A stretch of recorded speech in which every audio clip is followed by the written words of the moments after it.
नमस्कार दोस्तों, मैं रामू कुमार यादव एजुकेशन क्लासेस रामू में आपका स्वागत करता हूं। दोस्तों, हम लोग शिक्षण कौशल के अंतर्गत जो कि हमारा 5वां लेसन था, प्रारंभिक शिक्षा के नवीन प्रयास, उसको हमने पढ़ चुका है और उससे संबंधित हमने प्रैक्टिस सेट भी कई प्रैक्टिस सेट उसके लगाए हुए हैं। तो आज का हमारा टॉपिक शैक्षिक मापन एवं मूल्यांकन है। शैक्षिक मापन एवं मूल्यांकन आज का हमारा टॉपिक होगा और आज हम इस टॉपिक को पढ़ेंगे, शैक्षिक मापन एवं मूल्यांकन। उसके बाद इससे संबंधित काफ़ी महत्वपूर्ण प्रश्न बनते हैं एग्जाम में, तो उसको भी प्रैक्टिस सेट के अकॉर्डिंग हल किया जाएगा। तो चलिए दोस्त, अगर आप प्राइमरी सुपर टेट की तैयारी करते हैं तो आप हमारे चैनल को ज़रूर सब्सक्राइब करें। वीडियो पसंद आए तो चैनल को लाइक शेयर सब्सक्राइब आप जरूर करिएगा। जैसे ही हमारा शिक्षण कौशल का टॉपिक खत्म होगा, उसके बाद जीवन कौशल स्टार्ट कर देंगे और जीवन कौशल के एक एक टॉपिक को करेंगे, फिर उससे संबंधित एक एक प्रैक्टिस सेट भी करते चलेंगे। तो चलिए दोस्त, आज हम चलते हैं सीधे शैक्षिक मापन एवं मूल्यांकन। मापन एवं मूल्यांकन को हम पढ़ रहे हैं, तो मापन एवं मूल्यांकन की थोड़ी बातें को समझिए। मापन होता क्या है और मूल्यांकन होता क्या है। अगर हम बात करें कि मापन एवं मूल्यांकन दोनों का उद्देश्य बच्चों की अभिव्यक्ति क्षमता, अनुभूति आदि का पता लगाना ही मापन एवं मूल्यांकन का कार्य होता है। अगर हम एक बात में कहें, एक शब्दों में कहें, तो मापन होता है एक साधन और मूल्यांकन होता है एक साध्य। साधन का मतलब वो हुआ कि जिससे आप किसी कार्य को करते हैं या किसी कार्य को करने में निर्णय लेते हैं, वो हमारा साधन हो जाता है। और जिससे देखिए, जिससे आप निर्णय लेते हैं वो हमारा साधन हो जाता है, और जो आप निर्णय लेते हैं वो हमारा मूल्यांकन हो जाता है। तो साधन का मतलब वो आपकी सहायता करता है निर्णय लेने में, और जो निर्णय लेते हैं वही हमारा क्या हो जाता है, मूल्यांकन। देखिए, दूसरा पॉइंट में कहता है कि मापन आकलन का एक संक्षिप्त रूप है। मैं कहा ना कि एक साधन है, एक संक्षिप्त रूप है, लेकिन मूल्यांकन एक व्यापक रूप है, व्यापक प्रक्रिया है। अगर हम इस वाक्य को अगर हम समझाना चाहें, तो हम ये कह सकते हैं कि संक्षिप्त रूप का मतलब ये हुआ कि इसमें हमें कम समय लगता है, मापन में कम वस्तुएं की जरूरत पड़ती है, कम जो तौर तरीके हैं उसकी ज़रूरत पड़ती हैं। लेकिन मूल्यांकन में हमें ज़्यादा समय, ज़्यादा वस्तुएं, ज़्यादा लोगों की ज़रूरत पड़ती है, क्योंकि मूल्यांकन हर क्षेत्र से जुड़ा हुआ है, चाहे वो नैतिक हो, सामाजिक हो, सांस्कृतिक हो या शैक्षिक हो, वो हर क्षेत्र से मूल्यांकन जुड़ा होता है। तो इसीलिए जो मूल्यांकन का जो क्षेत्र होता है वो काफ़ी व्यापक होता है। अगर हम कुछ परिभाषाएं हैं जो काफ़ी महत्वपूर्ण है, जैसे रास के अनुसार मूल्यांकन का प्रयोग बच्चों के संपूर्ण व्यक्तित्व तथा किसी भी समुचित स्थिति की जांच प्रक्रिया के लिए किया जाता है। समुचित मूल्यांकन का मतलब यही हुआ कि समुचित क्षेत्र या समुचित प्रक्रिया की जांच के लिए किया जाता है। तो ये परिभाषा रास की है। आगे चलते हैं। आगे चलने के बाद कुछ और भी परिभाषाएं हैं जो कि काफ़ी महत्वपूर्ण है। जैसे एन एम डाडेकर के अनुसार मूल्यांकन हमें बताता है कि बालक ने किस सीमा तक किन उद्देश्यों की प्राप्ति किया है। तो इन्होंने कहा कि बालक जो सीख रहा है वो किस उद्देश्य तक और कितना प्राप्त किया है, मूल्यांकन हमें बताता है। एडम्स के अनुसार मूल्यांकन करना किसी वस्तु या प्रक्रिया के महत्व को निर्धारित करना है। एडम्स के अनुसार ये परिभाषा है। अब देखिए, सन 1964 की जो कोठारी आयोग आया था, उसने भी मूल्यांकन के बारे में कुछ बातें कहा है, उसको समझते हैं। इसने कहा है कि मूल्यांकन एक प्रणाली व अविरल चलने वाली, अविरल मतलब जो जीवन पर्यंत चलने वाली प्रक्रिया है, जो समग्र शिक्षा प्रणाली का एक अभिन्न अंग है। इसका शैक्षिक उद्देश्यों से घनिष्ठ संबंध होता है मूल्यांकन का। ठीक, मूल्यांकन का मतलब कि आप जब किसी बच्चे का मूल्यांकन करते हैं तो उसके भविष्य की भी भविष्यवाणी कर सकते हैं आप मूल्यांकन के आधार पर, लेकिन मापन के आधार पर उसके भविष्य की भविष्यवाणी नहीं किया जा सकता है। मापन सिर्फ अंक प्रदान करता है और उसी अंक के आधार पर आप उसका मूल्यांकन करते हैं, और आगे का जो उसका निर्णय होता है, भविष्यवाणी होता है, आप उसी के आधार पर किया जाता है। तो मूल्यांकन भविष्यवाणी किया जा सकता है, मापन में भविष्यवाणी किया नहीं जा सकता है, सार्थक भविष्यवाणी नहीं किया जा सकता है। अब आगे चलते हैं। आगे चलने के बाद कुछ मूल्यांकन से और भी काफ़ी महत्वपूर्ण पॉइंट है, उसको समझते हैं। देखिए लिखा है कि मूल्यांकन उपचारात्मक शिक्षण पर बल देता है। उपचारात्मक शिक्षण का मतलब हुआ कि आप किसी की कमी जान चुके हैं, मतलब किसी बालक की मूल्यांकन कर रहे हैं तो कमी जान गए, तो उसका आप निष्कासन करते हैं, निदान करते हैं उस बालक का कि उस जो कमी है बालक के अंदर, जो क्षमताएं हैं उसको कम करना क्या कहलाता है? उपचारात्मक शिक्षण कहलाता है। बालकों को उचित व्यक्ति या सामूहिक शैक्षिक व्यावसायिक पथ प्रदर्शन करने में क्या करता है? मूल्यांकन सहायता करता है। तो ये जितने भी इम्पोर्टेंट पॉइंट हैं, अब ये पूछता है प्रश्न, तो ये विकल्प में ऐसे ही विकल्प में दिए रहते हैं, तो उसी के आधार पर आप इस चीज़ को पढ़िए, उसके बाद आप विकल्प के आधार पर उसका उत्तर देंगे। आगे चलते हैं, अगला पॉइंट है बालकों के वर्गीकरण में भी मूल्यांकन आवश्यक होता है। तो काफ़ी इंपॉर्टेंट पॉइंट देखिए, पूछता है कि बालकों के वर्गीकरण हेतु मूल्यांकन अति आवश्यक होता है। अब विकल्प में कभी दे देगा कि मूल्यांकन बालकों के वर्गीकरण में मूल्यांकन आवश्यक नहीं होता है, ऐसे प्रश्न देगा, लेकिन नहीं, वो विकल्प गलत होगा। मूल्यांकन जो है बालकों के वर्गीकरण में अति आवश्यक होता है। ठीक, अगला पॉइंट, मूल्यांकन एक नवीन धारणा है और मापन एक प्राचीन धारणा है। लेकिन प्राचीन काल में मापन होता था, अंक प्रदान किए जाते थे बच्चों को उनकी रटंतु विद्याओं के आधार पर, लेकिन मूल्यांकन जो है ये एक नवीन धारणा है और इसके आधार पर, उसके हवी क्षेत्रों के आधार पर उसका जो है उसका निर्धारण या उसका निर्णय लिया जाता है। तो मूल्यांकन एक नवीन धारणा है। अगला पॉइंट है कि मूल्यांकन में अंक प्रदान करने के बाद मूल्यों का निर्धारण किया जाता है। देखिए इससे आशय क्या हुआ, मूल्यों का निर्धारण किया जाता है, जबकि मापन कार्य केवल अंक प्रदान करना होता है। तो मैंने पहले ही बताया कि मापन सिर्फ अंक प्रदान कर देता है। जैसे आप किसी कई विषयों का, जैसे मान लीजिए कि आप टीचर भर्ती की तैयारी कर रहे हैं, तो हर विषय में तो आप सक्षम नहीं ना हैं, तो हर विषय में आपको जब अंक मिलता है, मान लीजिए कि 150 अंक है और उसमें हर विषय सम्मिलित किया गया है सुपर टेट के एग्जाम में, जो कि हर विषय सम्मिलित किया गया है, तो उसके आधार पर आप हर विषय में तो एक नंबर नहीं प्राप्त कर सकते, हर विषय में अलग अलग आप नंबर प्राप्त करेंगे ना, तो उसके आधार पर आपका मूल्यांकन किया जाता है कि आप कैसे हैं, आपको क्या करना चाहिए, किस विषय में कमजोरी है आपके अंदर, तो उस विषय को मजबूत करना चाहिए, ये मूल्यांकन करता है। लेकिन मापन तो सिर्फ आपका अंक तो प्रदान करता है ना, तो मूल्यांकन जो है अंक प्रदान करने के बाद मूल्यों का निर्धारण कौन करता है? तो मूल्यांकन करता है। मापन सिर्फ अंक प्रदान आपको कर देता है। ठीक, एक एग्जाम्पल ये भी आप कह सकते हैं कि जैसे हाई स्कूल अगर जब आप पढ़े होंगे, तो आपके अंदर जब आप हाई स्कूल का एग्जाम दिए होंगे, तो हर विषय में आप तक का अच्छा तो नंबर नहीं ना आया होगा, तो उसी के आधार पर आगे वाली जो आपकी इंटर का जो 12वीं की जो आप ज्वाइनिंग करते हैं या एडमिशन कराते हैं, तो उसमें आप अपने विषय के अकॉर्डिंग जो है एडमिशन कराते हैं कि साइंस से रहेंगे कि आर्ट साइंस से रहेंगे, उसके आधार पर आप आगे की कक्षाओं की पढ़ाई स्टार्ट करते हैं। तो वही होता है कि मूल्यांकन मूल्यों अंकों के आधार पर आपका आगे का जो रास्ता होता है उसका निर्णय देना मूल्यांकन होता है। ठीक, अब चलिए अगला पॉइंट हमारा है कि मूल्यांकन अनवरत, ये चीज आती है, मूल्यांकन अनवरत चलने वाली प्रक्रिया है, जबकि मापन प्रक्रिया एक निश्चित समय हेतु प्रयुक्त की जाती है। मापन तो सिर्फ एक निश्चित समय के लिए प्रयोग किया जाता है, लेकिन मूल्यांकन जीवन अनवरत चलने वाली प्रक्रिया है, हर चीज में आपका मूल्यांकन होता है। ठीक, अब आगे चलिए, यहाँ देखिए मूल्यांकन अगला पॉइंट है, मूल्यांकन एक साध्य है, साध्य और मापन एक साधन है। तो मैंने पहले ही बताया कि मूल्यांकन एक साध्य है और मापन एक साधन है। तो ऐसे ऐसे इंपॉर्टेंट जो पॉइंट है उसको ध्यान में रखिएगा। साधन का मतलब ये हुआ कि आपको एक वो तरीका बताया जाता है कि आप इस कार्य को करिए क्योंकि आप इस कार्य में अच्छे हैं। जैसे कि अगर मैं कई एग्जाम्पल आपको बता चुका हूँ कि अगर किसी का संगीत में अगर अच्छा है, संगीत के क्षेत्र में अगर वो अच्छा है, तो उसको संगीत के क्षेत्र में क्या करना चाहिए कि उसका मूल्यांकन संस्कृत के क्षेत्र में अच्छा होगा, तो उसको संस्कृत के क्षेत्र में जाना चाहिए।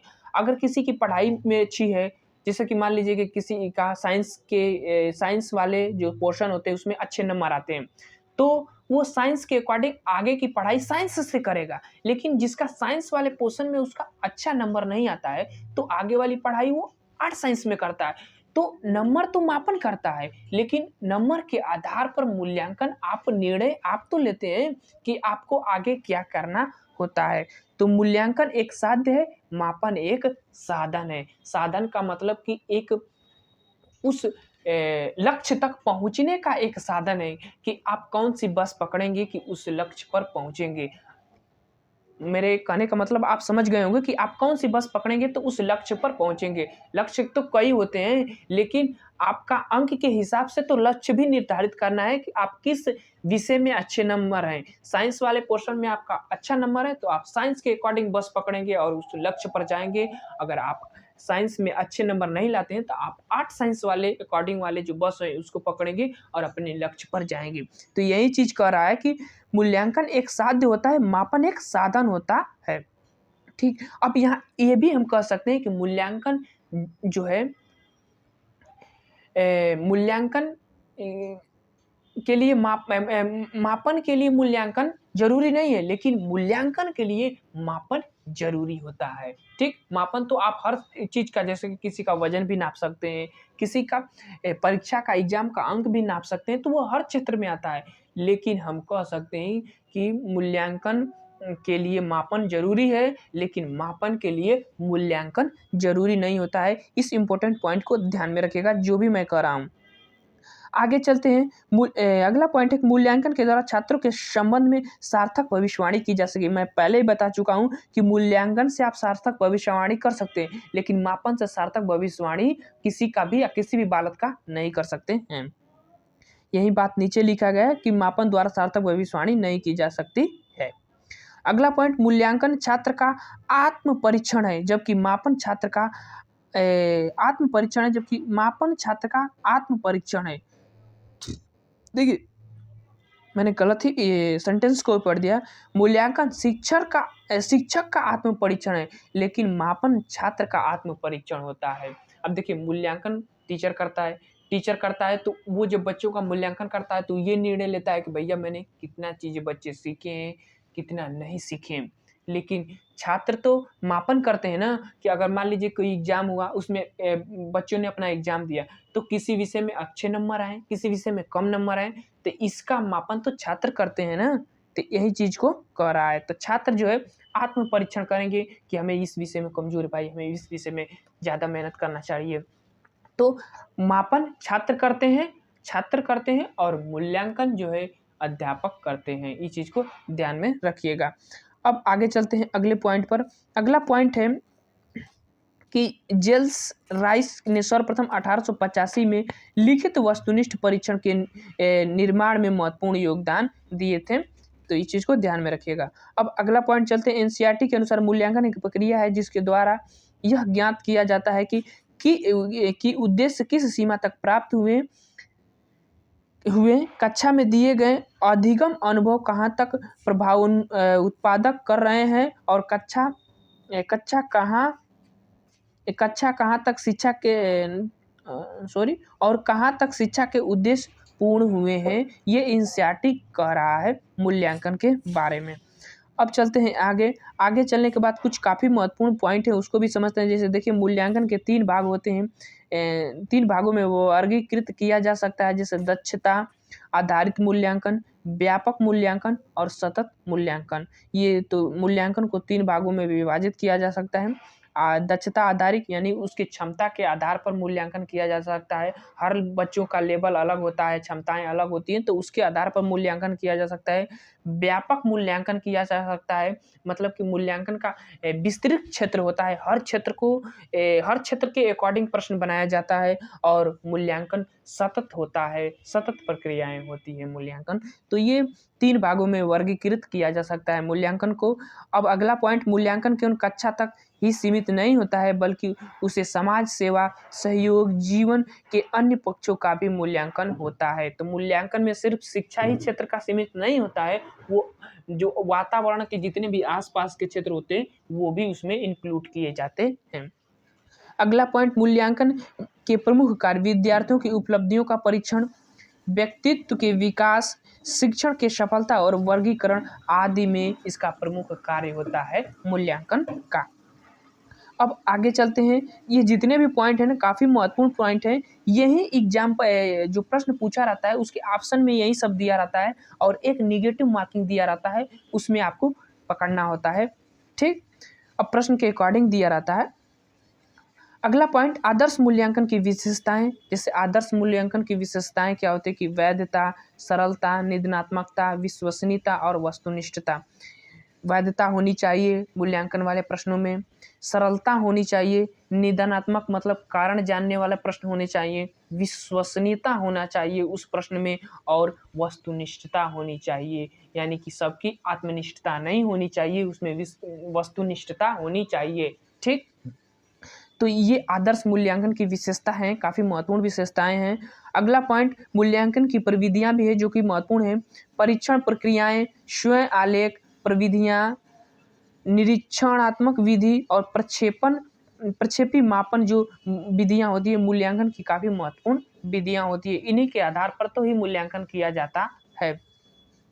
अब अगला पॉइंट है, वर्तमान शिक्षा के शैक्षिक मापन क्षेत्र में प्रगति के 3 रूप दिखाई पड़ते हैं।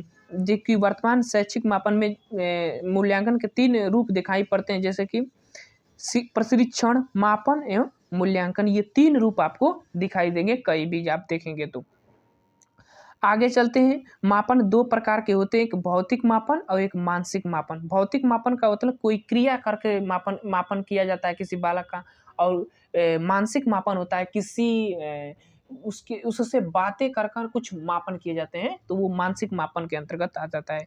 जैसे वैसे ही लिखा कि भौतिक मापन द्वारा वस्तुओं आदि के मापन के उपयोग किया जाता है, वस्तुओं का जैसे उपयोग किया जाता है भौतिक मापन के अंतर्गत, जिसमें वस्तु की मात्रा का बोध होता है। लेकिन मानसिक मापन के द्वारा बालकों के व्यक्तित्व के गुणों एवं विशेषताओं का मापन किया जाता है। यही चीज़ मैं बता रहा हूँ आप लोगों को कि भौतिक मापन और मानसिक मापन में क्या होता है। आगे चलते हैं। आगे चलने के बाद कुछ और भी इम्पोर्टेंट पॉइंट हैं, जैसे कि मुदालियर के अनुसार, जो कि मुदालियर आयोग था उसके अध्यक्ष प्रोफेसर मुदालियर थे, तो उन्होंने क्या कहा कि परीक्षा और मूल्यांकन का शिक्षा के क्षेत्र में महत्वपूर्ण स्थान है। शिक्षार्थियों ने अपने अध्यापन काल में किस सीमा तक उन्नति की है, किस सीमा तक अपने अध्यापन काल में उन्नति की है, उसकी जांच शिक्षक और अभिभावक दोनों के लिए आवश्यक होता है मूल्यांकन के जरिए। अगला पॉइंट, मूल्यांकन के माध्यम से छात्रों की उपलब्धि, दक्षता का पता लगाया जा सकता है, इस चीज को भी ध्यान रखिएगा। और अगला पॉइंट है कि विद्यार्थियों के वर्गीकरण हेतु मूल्यांकन आवश्यक है। मूल्यांकन विद्यार्थियों का सर्वांगीण विकास करने में सहायता होता है। काफ़ी इम्पोर्टेंट पॉइंट हैं जो कि ध्यान में रखिएगा। यही विकल्प में दिया रहता है, पूछा जाता है आपकी मानसिक क्षमता को इसी विकल्पों के आधार पर आपकी पूछा जाता है। ठीक, किसी भी एग्जाम में मूल्यांकन द्वारा छात्रों को उनके अधिगम की प्रतिपुष्टि होती है, जिससे वह अधिगम से सुधार ला सकते हैं। मूल्यांकन के ही द्वारा प्रतिपुष्टि होती है कि भैया आप कितना सीखे हैं। अगर आप वो सीखे नहीं हैं या वो तरीका अच्छा नहीं है सिखाने का, तो उसमें आप सुधार लाइए, ये मूल्यांकन कहता है। मूल्यांकन से शिक्षक को शिक्षण कार्य में मार्गदर्शन मिलता है। मूल्यांकन से शिक्षक को शिक्षण कार्य में क्या होता है, मार्गदर्शन मिलता है कि बच्चों को कैसे सिखाना है, कितना सीखे हैं। तो इसी के आधार पर, मूल्यांकन के आधार पर ही शिक्षक को मार्गदर्शन मिलता है। मूल्यांकन अध्ययन एवं अध्यापन के अवसरों का ज्ञान कराता है। ये भी काफ़ी इम्पोर्टेंट पॉइंट है कि जो मूल्यांकन होता है अध्ययन और अध्यापन के अवसरों का ज्ञान कराता है। अगला पॉइंट है, मूल्यांकन द्वारा यह निर्णय किया जाता है कि शिक्षण उद्देश्यों की प्राप्ति हुई या नहीं हुई। आप पढ़ा रहे हैं बच्चों को, तो आप जब मूल्यांकन करते हैं तो आपको पता चलता है कि आप जितना पढ़ाएं उतना उद्देश्य बच्चों के अंदर समाहित हुआ कि नहीं हुआ। ये मूल्यांकन द्वारा होता है। अगला पॉइंट है, शिक्षण कार्य कितना प्रभावी रहा, इस बात का भी निर्णय मूल्यांकन द्वारा ही किया जा सकता है कि आप कितना प्रभावशाली बच्चों को पढ़ा रहे हैं, अपनी तरफ आकर्षित कर रहे हैं अपने हाव भाव के प्रति, वो मूल्यांकन ही द्वारा बताया जा सकता है। मूल्यांकन मापन को अर्थ प्रदान करता है। मूल्यांकन जो है मापन को अर्थ प्रदान करने का कार्य करता है। मूल्यांकन मापन को अर्थ प्रदान करता है। ठीक, इस चीज को ध्यान में रखिएगा। अगला पॉइंट है मापन मूल्यांकन का समानार्थी न होकर उसकी पूर्व आवश्यकता है। मापन जो है मूल्यांकन का समानार्थी न होकर उसकी पूर्व आवश्यकता है। पूर्व आवश्यकता का मतलब ये हुआ कि बिना मापन का मूल्यांकन ही ना कर पाइबो। कैसे कर देंगे भैया बिना मापन का मूल्यांकन? तो मापन जरूरी होता है मूल्यांकन के लिए, लेकिन मूल्यांकन के लिए मापन जरूरी है, लेकिन मापन के लिए मूल्यांकन जरूरी नहीं होता है। इहो बतिया ध्यान में रखिए। ठीक, अब चल अगले पॉइंट पर। अगला पॉइंट कुछ मूल्यांकन की प्रविधियां हैं जो कि जिसको समझ लेते हैं। अब एक चीज समझिए, मापन जो होता है, मापन वो मात्रात्मक होता है। क्या होता है? ये मात्रात्मक होता है, मात्रात्मक होता है जो मापन होता है। लेकिन हम ये कह सकते हैं कि जो मूल्यांकन होता है वो मात्रात्मक के साथ साथ गुणात्मक भी होता है। ठीक, जैसे ये संख्या है तो संख्या को मात्रात्मक भी कह सकते हैं और ये गुणात्मक, यानी कि मूल्यांकन के दो पक्ष, दो उद्देश्य होते हैं, मात्रात्मक और गुणात्मक दोनों होता है। गुणात्मक का मतलब व्यवहारात्मक पहलू की जांच करते हैं तो उसको गुणात्मक पक्ष रखते हैं। और मात्रात्मक या संख्यात्मक या परिमाणात्मक ये उपलब्धि परीक्षण में आपका प्रयोग किया जाता है कि आप कितने नंबर अटेन किए, तो ये होता है। इसके लिए जब आप संख्यात्मक या मात्रात्मक आप जब ज्ञात करते हैं तो उसके लिए लिखित भी, मौखिक भी और प्रमाणिक भी परीक्षण कर सकते हैं, उसके आधार पर आप कर सकते हैं। इसके अंतर्गत कई, जैसे लिखित के अंतर्गत कई आते हैं, जैसे देखिए लिखित के अंतर्गत क्या क्या आते हैं, वस्तुनिष्ठ, अति लघुत्तरी, लघुत्तरी और निबंध, ये 4 टाइप्स के प्रश्न हो लिखित के अंतर्गत आते हैं। और वस्तुनिष्ठ के अंतर्गत 2 आते हैं, प्रत्यास्मरण और प्रत्याभिज्ञान के अंतर्गत। वस्तुनिष्ठ के अंतर्गत 2 आते हैं। अब प्रत्यास्मरण जब आपको पूरा रट्टे होंगे तो आपको साधारण प्रश्न दे दिया जाएगा, जैसे पूछेगा कि भारत की राजधानी क्या है, तो ये हो गया। और रिक्त स्थान, तो भारत की राजधानी डैश डैश है तो वहां पर भरना पड़ता है, तो ये रिक्त स्थान की पूर्ति। ऐसे 2 तरह के प्रश्न बन सकते हैं। प्रत्याभिज्ञान के अंतर्गत हम बात करें तो सत्य असत्य, जैसे कि कंप्यूटर वाले प्रश्नों में पूछता है कि सत्य ट्रू फॉल्स आपको लगाना है, तो वैसे प्रश्न रख सकते हैं, या मिलान वाले प्रश्न रख सकते हैं। इससे बुद्धि का भी विस्तार होता है। प्रश्न, एक ही प्रश्न में काफी सारे प्रश्न समाहित हो जाते हैं। बहुविकल्पी प्रश्न भी रख सकते हैं और वर्गीकृत प्रश्न भी रख सकते हैं, मतलब अलगाव छांटना होता है, वैसे वाले प्रश्न आप इसमें रख सकते हैं प्रत्याभिज्ञान के अंतर्गत। ठीक, अब आगे चलते हैं। ये गुणात्मक वाले के अंतर्गत कौन कौन से आएंगे, जैसे गुणात्मक के अंतर्गत प्रश्नावली, जैसे व्यवहार संबंधी प्रश्न रख सकते हैं। साक्षात्कार जो कि इंटरव्यू होता है, जैसे नियंत्रित प्रश्न, अनियंत्रित प्रश्न और समाहार प्रश्न, इन तीनों तरह के प्रश्न इंटरव्यू में आप रख सकते हैं। उसके बाद समाज मिति, एक वो नहीं होती, रेख तैयार किया जाता है, समाज मिति तैयार की जाती है, तो उसको आप रख सकते हैं। और संचयी आलेख भी रख सकते हैं इसके अंतर्गत। व्यक्तिगत अध्ययन विधि भी रख सकते हैं। रेटिंग स्केल जैसे कि रख सकते हैं, जैसे कि नहीं यहाँ दिया गया है कि जैसे कि आप बहुत बुरे हैं, बुरा आपने पढ़ाया, सामान्य लेवल के स्टडी आपने कराई, आपका पढ़ाने का तरीका अच्छा है, अति अच्छा है, तो ऐसे रेटिंग स्केल आप रख सकते हैं। उसके बाद पड़ताल सूची भी आपके अंतर्गत रखी जा सकती है कि आप अच्छे हैं, कि आपका पढ़ाना एवरेज है, ऐसे रख सकते हैं। पड़ताल सूची के अंतर्गत निरीक्षण के अंतर्गत अवलोकन किया जाता है, उसमें आपका अवलोकन के अंतर्गत आपकी जो पढ़ाने की जो शिक्षण प्रक्रिया है वो अवलोकन के आधार पर भी रखी जा सकती है। संवाद के आधार पर भी आपकी रखी जा सकती है, जैसे कि आपका हमारा से जो बातें होती हैं उसके आधार पर रखा जाता है, या घटना वर्णन के आधार पर ही रखा जा सकता है। जैसे कि आपको किसी घटना के बारे में वर्णन करने के लिए कहा जाता है, जैसे नहीं होता कि 10 में प्रश्न देता है कि निबंध आप लिखिए, तो वैसे चीज़ों पर जब आप वर्णन करते हैं तो उसके आधार पर ही आपका मूल्यांकन किया जा सकता है। लेकिन वो जो मूल्यांकन हुई वो गुणात्मक के अंतर्गत आई, ध्यान में रखिएगा। अब गुणात्मक के अंतर्गत का मतलब सभी पहलू सम्मिलित हो जाएंगे, किसी भी क्षेत्र का पहलू सम्मिलित किया जा सकता है आपका गुणात्मक के अंतर्गत। ठीक, लेकिन संख्यात्मक में एक निश्चित क्षेत्र रहेगा, एक निश्चित सीमा तक आपके प्रश्न पूछे जाएंगे, ऐसे खाली आपकी उपलब्धि का परीक्षण किया जा सकता है।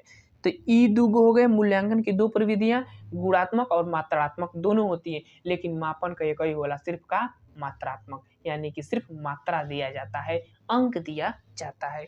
तो ये थे हमारे मापन और मूल्यांकन। मैं आशा करता हूँ कि आपको ये हमारा जो प्रयास है आपको पूरा समझ में आ गया होगा। मापन और मूल्यांकन से हर एग्जाम में, चाहे वो टेट हो, सुपर टेट हो, सीटेट हो, अगर हम कहें तो इसमें से हर एग्जाम में प्रश्न बनता है।